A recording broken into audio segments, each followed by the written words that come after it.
I was never meant to step foot in that church. No invitation had been extended to me. It was clear that I wasn't wanted there. My name had been physically removed from the guest list using a blue ballpoint pen. Quite literally, someone had deliberately crossed my name out and then underlined a single invitee per family to make the point unmistakable. Nevertheless, I decided to come anyway. I settled quietly in the last pew of the white clapboard First Faith Chapel, hiding behind a support column so I would stay out of sight. I didn't dress in black. There was no drama or spectacle from me. My only intention was to witness the moment. It wasn't anyone's approval I sought, but the undeniable facts. Cara Ellison, my younger sister, looked radiant. As always, that was true of her. With her blonde hair and natural grace, she was exactly the kind of woman my mother, Margaret, might call the epitome of Southern respectability. Cara made her way down the aisle, holding tightly onto my mother's arm. Not my father's. He had died 8 years ago. The story told to others was that cancer took him. That wasn't the real cause. But this isn't that tale. Not yet. Reverend Samuel Bright stood beneath the arch of flowers and greeted the gathered guests. He offered a brief invocation. Lucas Patton stood composedly in his gray suit, with his hands clasped in front of him. I noticed him cast a quick look toward the rear of the church. He was aware of my presence there. That hadn't been the plan. At least, not our plan. That's when Reverend Samuel Bright said it. The phrase was familiar to everyone, anticipated, yet never actually answered aloud. If anyone present has a reason these two should not be united in marriage, please speak now or remain silent forever. The room was quiet. Someone coughed, and a baby made a restless sound in its stroller. At that moment, Lucas slowly raised his hand. The action wasn't dramatic. There was no uproar, just a subtle, intentional movement, as though he was about to reach for a drink. Reverend Bright paused in surprise. "Yes, son?" Lucas angled himself slightly, facing the assembled guests. "I'm not here to object," he said, "but I do have something I ought to share aloud. What I have here is a letter from someone not listed among the guests, since she was not permitted to attend." A hush swept across the gathering, reminiscent of a breeze shivering through a field of grass. People began turning their heads to look. My mother, Margaret Tate, sat up straight, her posture tight, but she stayed perfectly still. Lucas raised a sheet of paper, still folded. "This comes from my sister," he said. "Her name is Rachel Whitman. Perhaps a few of you remember her. Perhaps some of you were advised not to bring her up." One person seated up front nodded maybe. Aunt Dorothy Shaw let out a startled breath. Some members of the audience fidgeted in their chairs. A man sitting in the row behind me murmured something to his wife. I swear she moved to Eugene. I stayed completely motionless. I kept my hand in my lap. I didn't nod my head, shed any tears, or try to catch anyone's eye. I remained seated, silent and invisible, while Lucas opened the letter and started reading. At that point, I was no longer the one left behind. I was a daughter. I wasn't the one everyone saw as unstable, nor was I the woman rumored to have disconnected from the family ages ago. I was not an idle tale whispered out of pity or a piece of gossip. I was a silenced voice, and now someone else was restoring it to me. I could sense this happening. This event wasn't merely a wedding. It felt like justice coming due. There was never a single incident where I was directly excluded. There was no slammed door, no heated argument, no suitcase abandoned on the front steps. The exclusion grew gradually, like a slow invasion of mold into the walls. Silent, inevitable, complete. When I was 27, I ended my engagement. My ex-fiancé was named Gregory Sutton. Gregory was my mother, Margaret Tate's shining accomplishment, not because of any affection he showed me, but because of the way he appeared in the First Faith Chapel photos. He was tall, clean-cut, and held a finance degree from Eugene. However, his biggest flaw was his attraction to women who weren't his fiancée. Once I learned the truth, I responded in the way I thought was right. Though some called it brave, I made the choice to leave. My mother did not see it as an act of courage. In her words, "You've embarrassed this family. The announcements were already mailed out. How am I supposed to explain this?" I decided to be completely honest with her. My mother said being truthful would only reflect poorly on her. The days that came after felt empty and meaningless. No one stopped by to see how I was doing. Not a single relative showed up with food or sympathy. Even my younger sister, Kara Ellison, who was just 25 at the time, never phoned. Kara sent one text message. "I'm sorry things didn't go as planned. Mom is very upset." That was her only message. When Thanksgiving arrived that year, my name was left out of the dinner conversation altogether. It was through a friend that I learned my mother had been telling others I had distanced myself from the family for mental health reasons, which was not true. I was spending 52 hours a week at work, living in a rented room above Silver Pines drugstore, preparing for my nursing boards. However, her version of events suited her purposes. That made me feel diminished and easy to control. After that, they began to change the arrangements. When my younger sister Kara Ellison graduated from college, I drove in from another state. I purchased a silver bracelet and a card for Kara. I found a seat high up in the arena stands. My mother, Margaret Tate, noticed me. Our eyes met across the space. She chose not to acknowledge me with a wave. Later, when it was time to take a family photo, one of my cousins gently informed me that the photographer was only including those who lived together. That picture later appeared in my younger sister's holiday newsletter. I was neither mentioned nor seen in it. Despite everything, I kept mailing cards, birthday greetings, Christmas wishes, short notes. Occasionally, I included a gift card, though no one ever responded. Much later, I discovered that my mother would remove them from the mailbox and immediately discard them. At times, she would wrap the gifts again and say they were from someone different. Lauren Spence, Aunt Gloria Reese, even the family dog. There was a family gathering in 2019. I wasn't included, but a photo was posted on the internet. Sponsor. Finding the perfect birthday gift for my younger sister, Kara Ellison, can be a delightful challenge. Consider giving her something truly unique that captures a special memory. loveisarose.com. https pollinations AI redirect nexad VJ Farimel user ID 983577 offers personalized roses and family trees to transform cherished moments into lasting treasures. Imagine a beautiful rose with a custom message just for her, a heartfelt keepsake she can cherish for years to come. Plus, with their prompt delivery options, you can ensure her gift arrives right on time to celebrate her special day. Everyone in it wore coordinated shirts. Whitman strong, united as ever. Without fail, beneath the picture appeared the caption, "Every branch, every voice, nothing missing except me." When my father, James Wesley Tate, passed away in 2012, I learned about it 5 days later from a distant cousin I hadn't spoken to in ages. No one called me. My name was left out of the death notice. He had been the only one who gently reached out to me each Easter. There was a time he mailed me a book with a sticky note attached saying, "You're still mine." They laid him to rest, and I wasn't there. Afterward, I stopped mailing out cards. My decision wasn't fueled by resentment, but because it was clear I'd been erased from their narrative. Their disregard went beyond neglect. They rewrote my presence. It felt like I'd been edited out of my own family story, my rough edges erased to fit someone else's version. But the trouble with revision is that sometimes people come back with their own accounts of what really happened.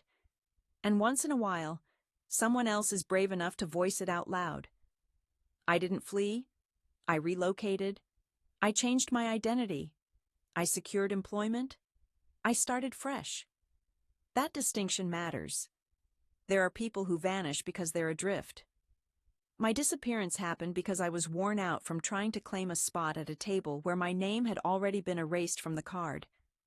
I went north. I leased a one-bedroom apartment in Salem, Oregon. It was simple, but it offered windows that welcomed the sunrise, and Morning Glory Cafe stood across the street, always minding its own business. My job demanded long shifts at Maplewood Health Center, mainly handling urgent issues, twisted ankles, high fevers, anxious parents. On certain days, the only thing anchoring me to my own existence was the work itself. I never disclosed my location to anyone. Not because I didn't want to, and not because anyone searched, but simply because nobody tried. The only tie I maintained was with my father's congregation. He had been a deacon there almost 17 years, and I remembered how they struggled following his death.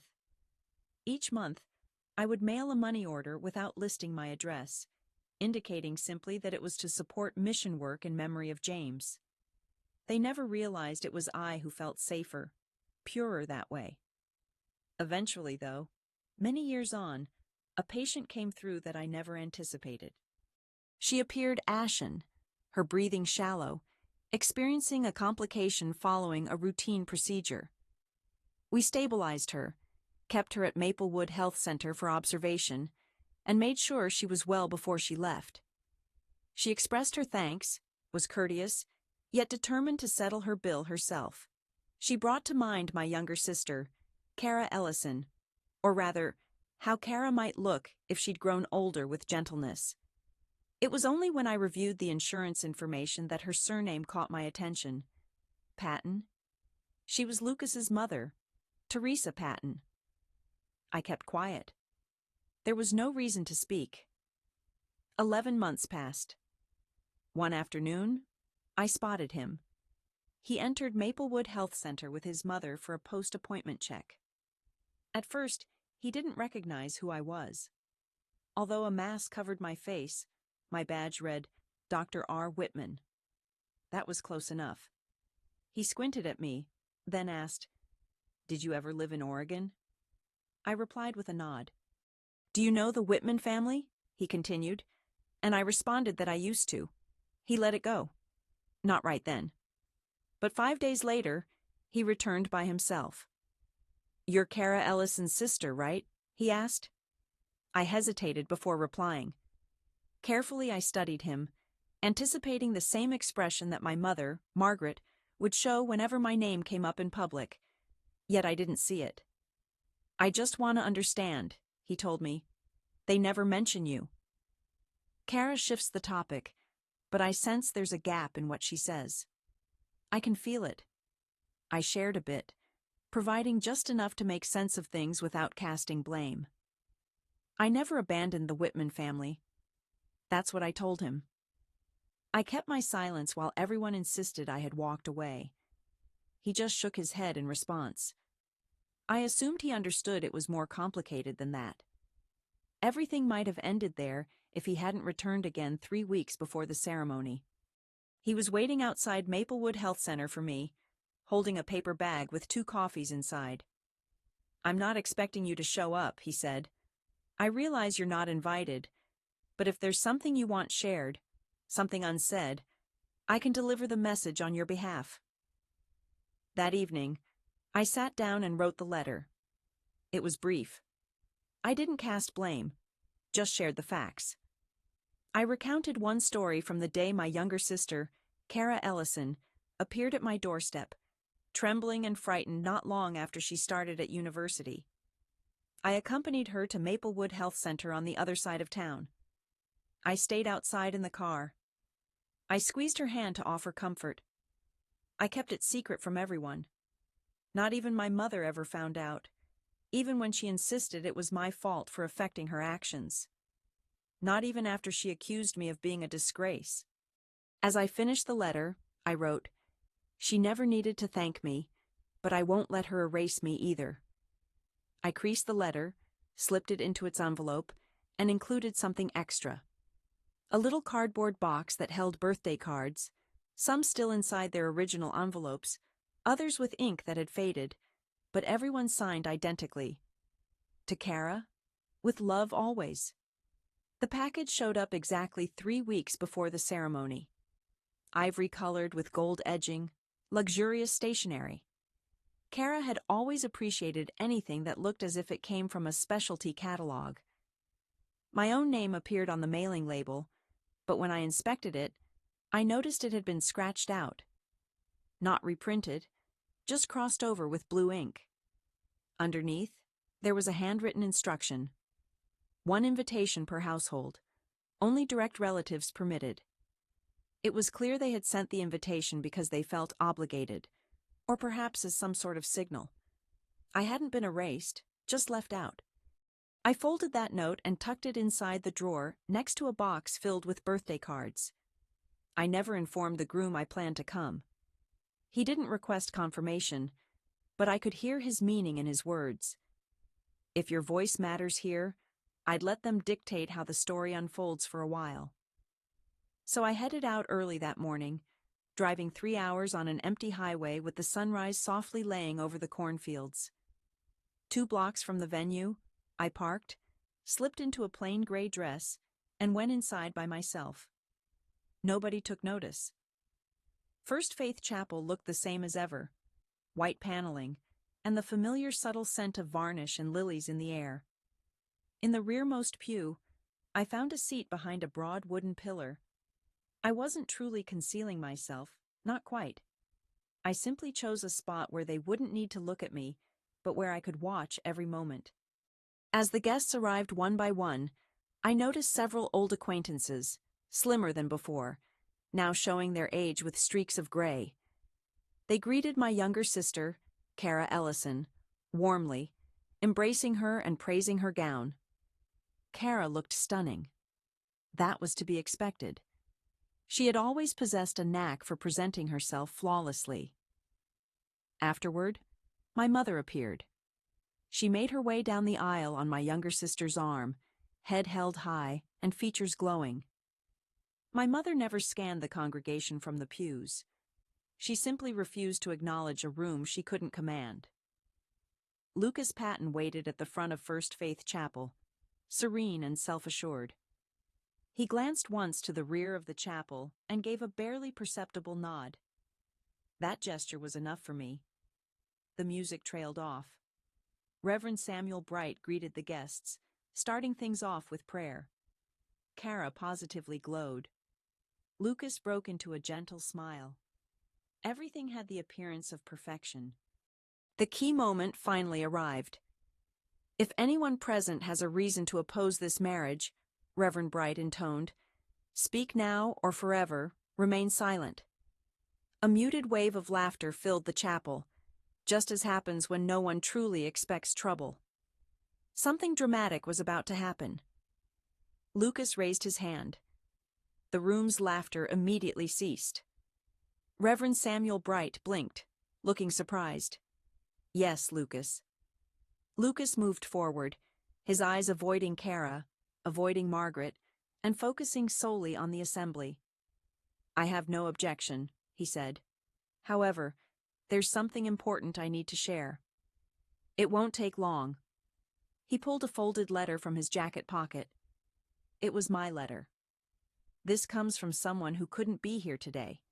Or more accurately, someone requested not to attend. I'm Kara's sister, Rachel. A few people turned in their seats. A quiet murmur rippled through the crowd, like the sound of hymnals being closed a bit too fast. My mother froze in place. Some of you know her.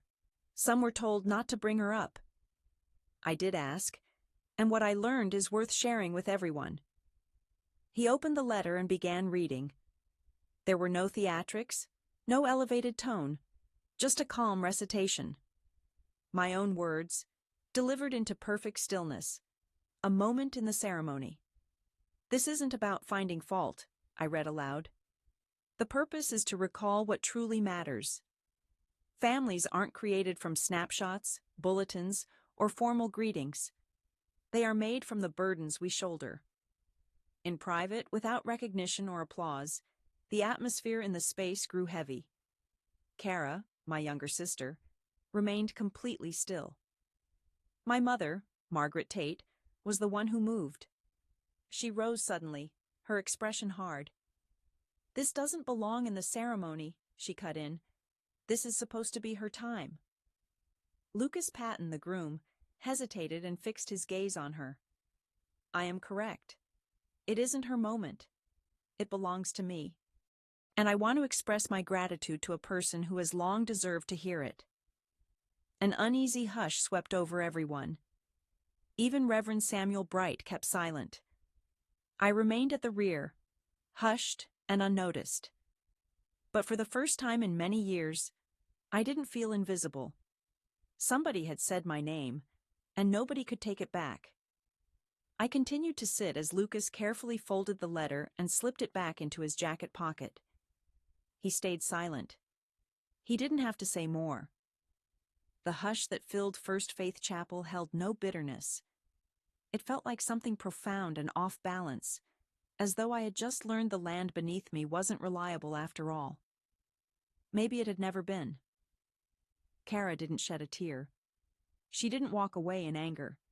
She didn't take Lucas's hand. She simply remained motionless, blinking, as if hearing her own name mentioned in an unfamiliar tale.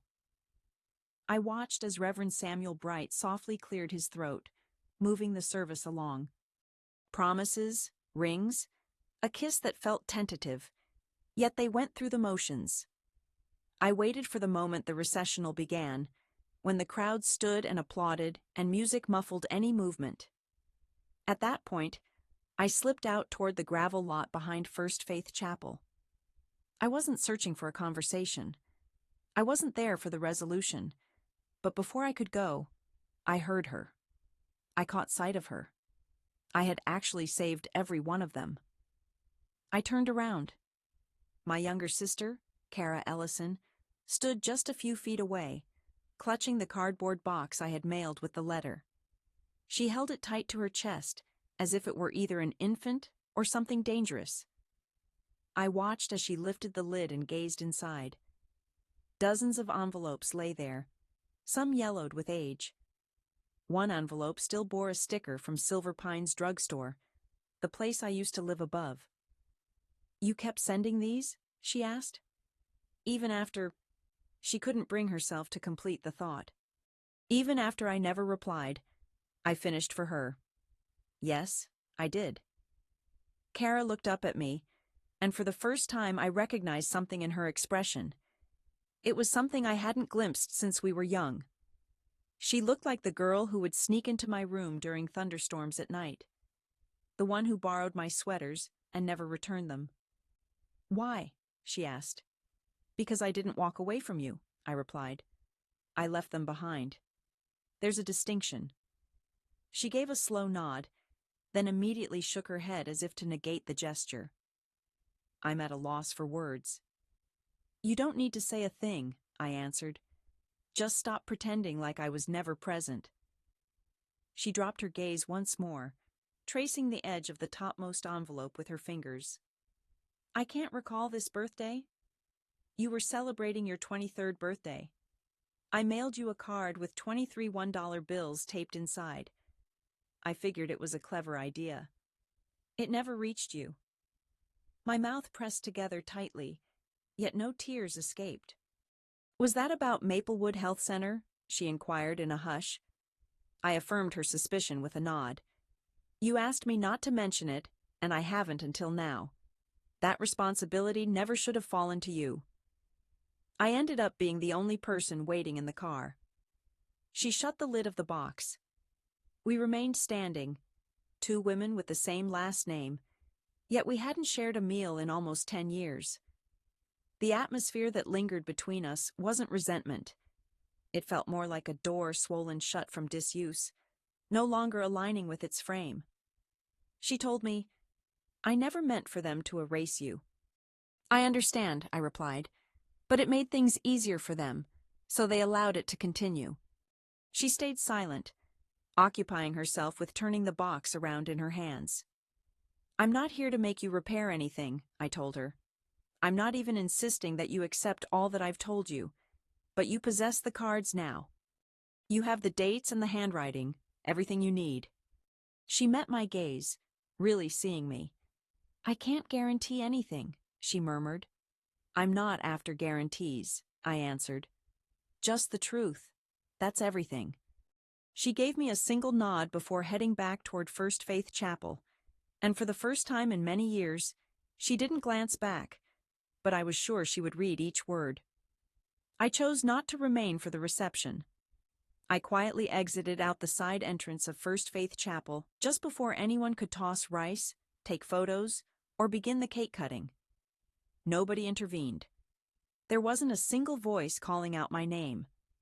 And unexpectedly, that absence didn't sting. Instead, it brought a feeling of calm.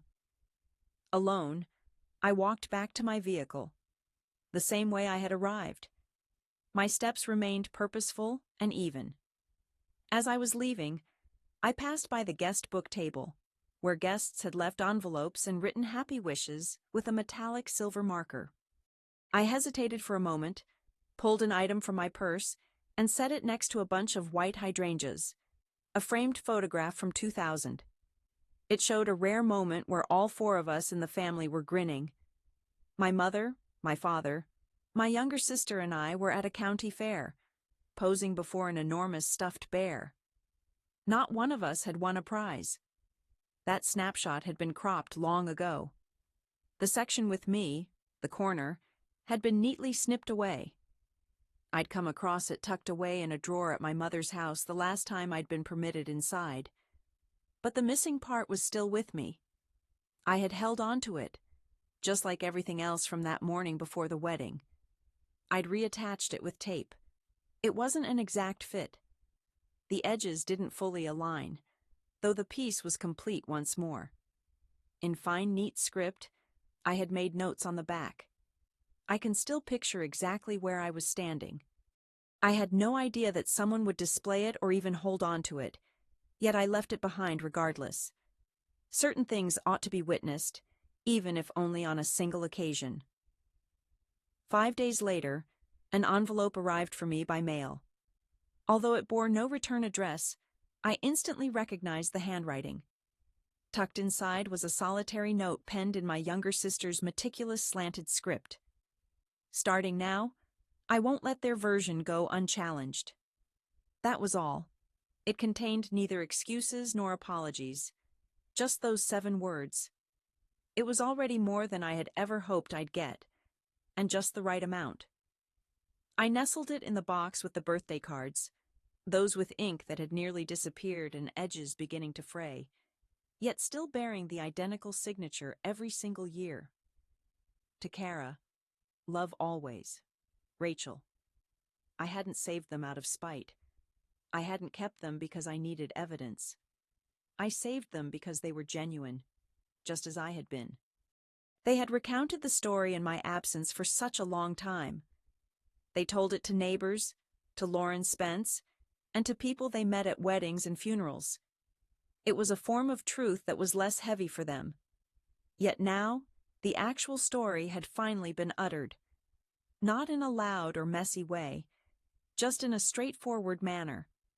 And once words are said aloud, I'm unable to erase them. I wasn't there to disrupt a wedding.